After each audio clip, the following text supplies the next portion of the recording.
Hello po mga kalakers, magandang araw po. Kumusta po kayong lahat? Nagpapasalamat po pala ako ng patuloy sa inyong mga pagtitiwala.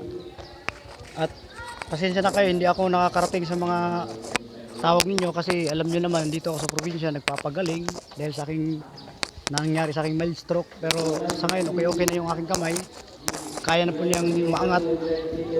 Tsaka hirap ang buhay dito.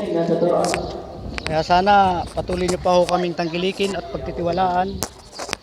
Marami naman po tayong tao dyan sa Kamaynilaan na mga pwede kong mapagkatiwalaan pagka kailangan nyo ng service. Tsaka tawag to, ingat-ingat po kayo palagi dyan. Tsaka God bless you po, keep safe. At tsaka advance Merry Christmas and Happy New Year po sa inyong lahat. Mabuhay po tayong lahat mga kalakers. Salamat po ng marami sa inyo. Ingat po tayong lahat. Thank you.